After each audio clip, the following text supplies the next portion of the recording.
Say hi, assalamualaikum warahmatullahi wabarakatuh. Saya Hilda Amelia. Di sini saya akan menjabarkan tentang materi e-commerce.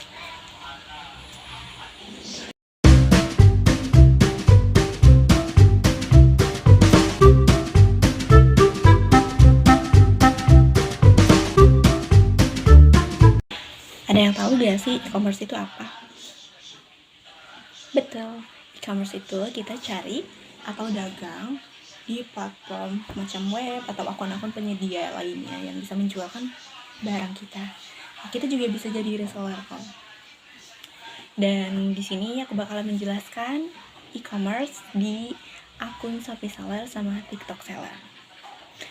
Oke, pertama-tama kita harus tahu dulu produk yang akan kita jual di platform Shopee ataupun TikTok. Nah, apa sih riset produk? Riset produk ini punya tujuan menemukan produk yang memiliki permintaan tinggi dan sesuai dengan target pasar. Misalnya apa nih, skincare. Cewek-cewek kan suka skincare. Nah, permintaannya yang tinggi, kita bisa jadi reseller dari produk tersebut dan kita jualkan dengan akun kita sendiri. Yang pertama itu kita harus analisis pasar terkait produk tersebut.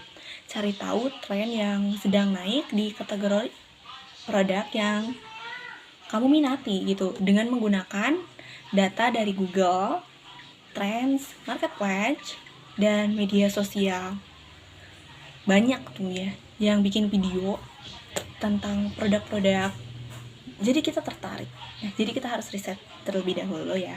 Setelah itu kita juga riset terkait kompetitornya. Kompetitor itu semacam pesaing ya. Pelajari produk yang dijual oleh kompetitor, perhatikan harga, deskripsi, dan strategi pemasaran mereka. Terkadang pemasaran mereka itu kayak ATM, amati, tiru, modifikasi, yang bisa kita terapkan sehari-hari. Lalu riset produk juga analisis permintaan dan harga. Pastikan produk memiliki permintaan yang cukup tinggi dan harga kompetitif di pasar. Jadi misalnya nih, di toko sebelah harganya segini dan kita juga gak jauh beda gitu.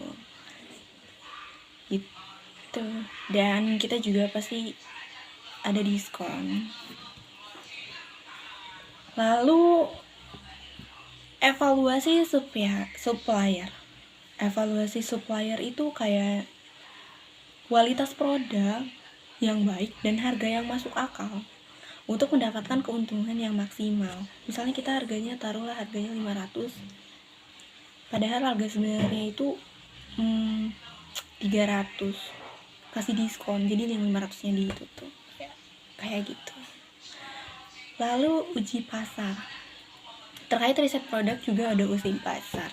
Jika memungkinkan, lakukan uji coba pasar dengan menjual dalam skala kecil terlebih dahulu. Misalnya jual produk dalam 10 produk terlebih dahulu, seperti itu. Lalu setelah riset produk, kita juga mesti pilih-pilih nih, di platform mana sih yang banyak peminatnya. Contohnya kayak Shopee, kita coba dulu terlebih dahulu di Shopee. Pertama-tama kita harus membuat akun Shopee Sellernya terlebih dahulu dong.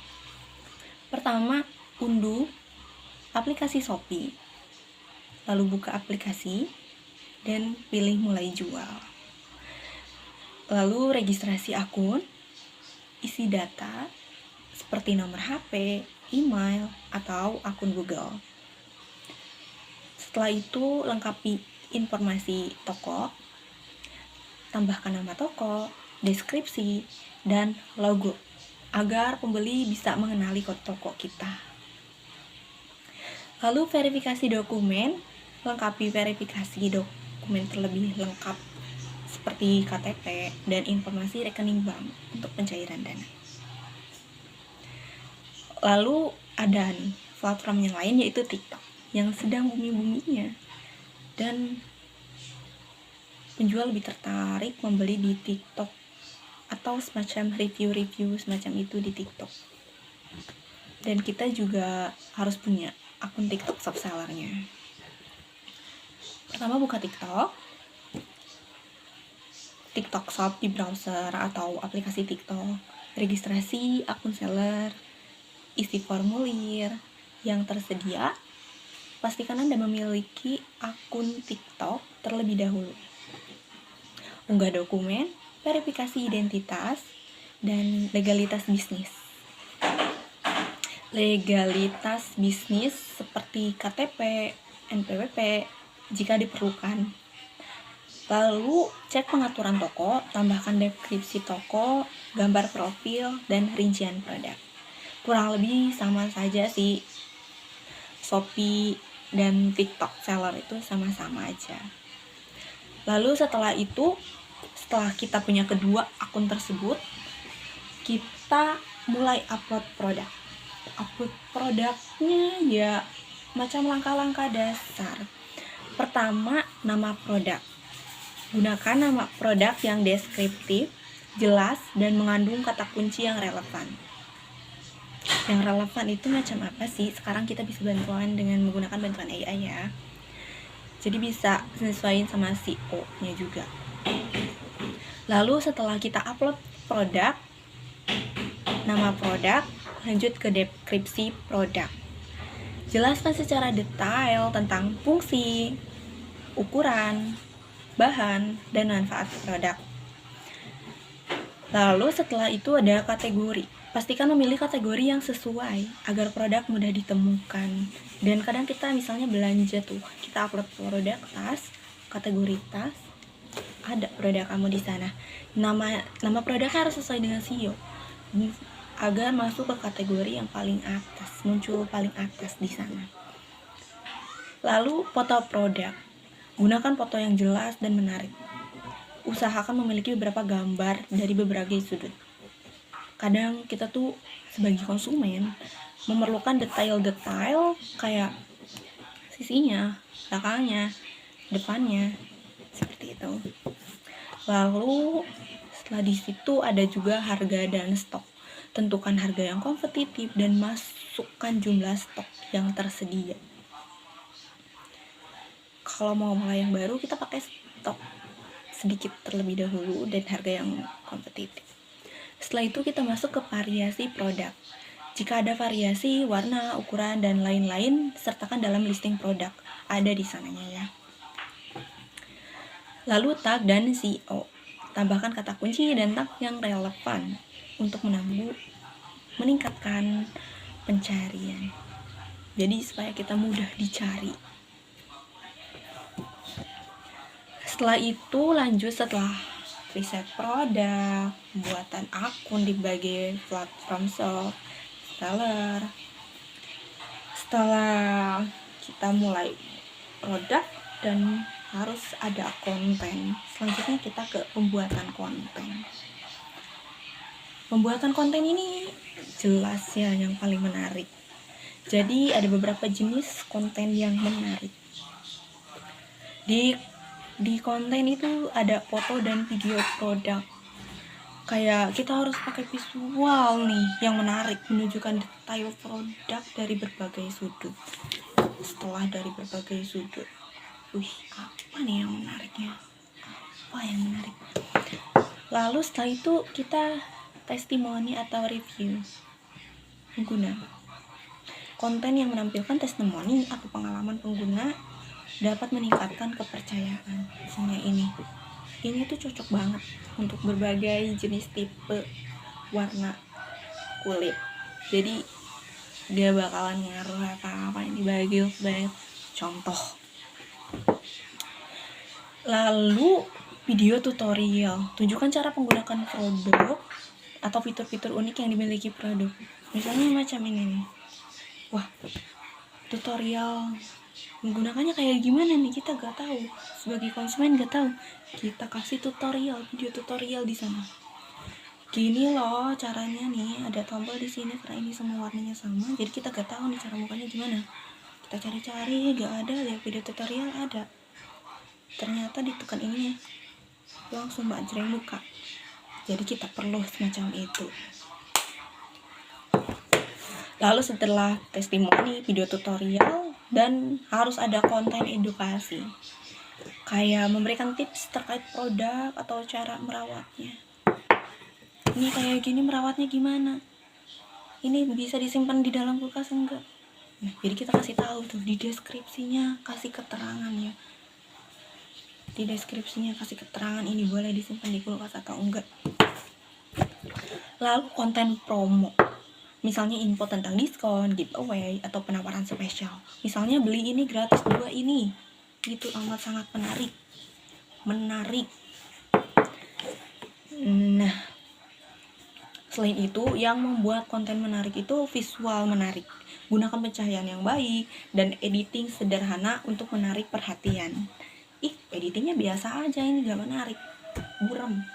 Jadi kita itu harus pakai kamera yang bagus.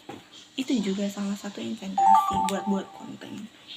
Lalu call to action atau CTA, ajak audiens untuk melakukan tindakan seperti beli sekarang dan lihat produk di bio. Ini cocok banget loh untuk kulit sawo matang. Coba klik link di bio aku ya, buat samaan kayak aku, beli sekarang. Contoh. Lalu selain itu ada konsistensi brand. Pastikan konten mencerminkan identitas merek Anda. Identitas Pinky Grow. Ini identitas sekali ya. Jadi get with me. Jadi ini cara bukanya kayak gini. Kita pakai tepuk-tepuk. Dan ini size Kinker buat yang mau samaan kayak aku, biar pari-pari tertutup, seluruh dosa di wajah tertutup. Klik link di bio sekarang, beli sekarang biar samaan. Seperti itu, mencerminkan identitas merek Anda. Lalu setelah itu ada review hasil konten. Setelah dicek, kita buat konten berapa durasi, kita buat beberapa konten, lalu setelah itu hasilnya kita review. Bisa dilihat dari evaluasinya, ada lihat insight atau analisis, periksa performa konten melalui data analisis di Shopee atau TikTok seperti jumlah tayangan, like, dan konversi. Bisa dilihat di sana. Wah, ini performanya bagus nih. Kita berarti bisa buat konten seperti itu lagi, tapi dengan beda sudut. Dan berarti audiens sangat tertarik dengan video tersebut. Lalu setelah itu ada analisis feedback dari penonton, baca komentar dan respon dari audiens. Apakah ada pertanyaan atau masukan, atau misalnya ini gak cocok nih buat kulit saya nih. Nah, kayak gimana lagi? Nah, kita buat konten kayak gitu, lalu di stitch buat video lagi. Setelah itu ada testing, coba beberapa jenis konten, misalnya format video dan gambar, untuk melihat mana yang lebih menarik audiens. Lalu ada konversi penjualan, lihat apakah ada peningkatan penjualan yang terjadi setelah konten diunggah, ada enggak nih. Lalu setelah itu ada tindakan selanjutnya, yaitu jika konten berjalan baik, pertimbangkan untuk membuat konten serupa. Jika performanya kurang, lakukan evaluasi atau revisi strategi konten. Kita lihat dulu nih dari kompetitor yang penjualannya meningkat, kita amati, tiru, modifikasi. Setelah itu, dan jangan lupakan untuk pemotretan produk. Langkah-langkah pemotretan produk, tahapan dalam pemotretan produk yang profesional. Yang kita butuhkan pasti persiapkan alat. Gunakan kamera berkualitas atau smartphone dengan resolusi tinggi. Lalu alat yang kita butuhkan juga tripod dan pencahayaan yang cukup dari berbagai sisi supaya produk terlihat dengan jelas. Setelah itu background yang bersih. Ini jangan kayak gini nih. Jadi kita butuh background yang bersih.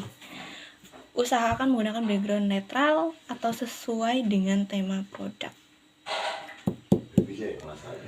Lalu setelah itu gunakan cahaya alami atau lampu softbox Pencahayaan alami membantu menghasilkan gambar lebih tajam, atau gunakan softbox untuk pencahayaan yang merata. Misalnya ini ada bayangan, jadi kita gunakan cahaya yang merata supaya bayangan hilang. Seperti itu. Lalu ambil dari berbagai sudut, pastikan mengambil foto dari beberapa sudut seperti depan, samping, dan belakang. Lalu gunakan editing sederhana. Gunakan aplikasi editing untuk menyempurnakan warna, kontras, atau menambahkan watermark dan logo supaya gak diambil oleh kompetitor kita. Jadi kita harus gunakan watermark atau logo. Bisa dilihat contoh yang saya buat di sini. Lalu kita gunakan ada beberapa tips tambahan. Itu gunakan props atau aksesoris. Gunakan elemen tambahan yang mendukung tema produk, seperti daun, kayu, atau aksesoris kecil, agar foto terlihat lebih menarik. Lalu setelah itu ada fokus pada detail produk. Pastikan produk terlihat tajam dan menonjol, terutama pada fitur-fitur yang menjadi keunggulan.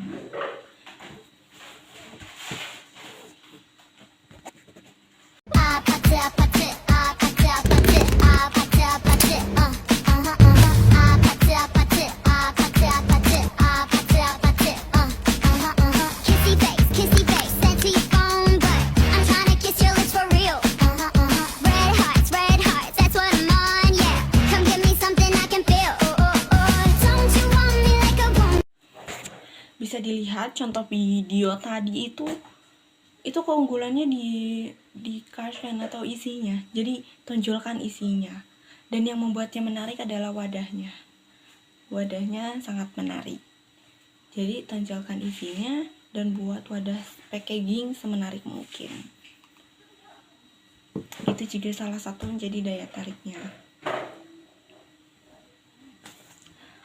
Oke, sekian penjelasan dari saya terkait e-commerce dan langkah-langkah tips and trick. Jika ada kesalahan atau ada yang ditanyakan, masukan, saran, dan semuanya di komentar. Wabillahi taufiq wal hidayah. Saya Hilda Amelia. Wassalamualaikum warahmatullahi wabarakatuh. Bye.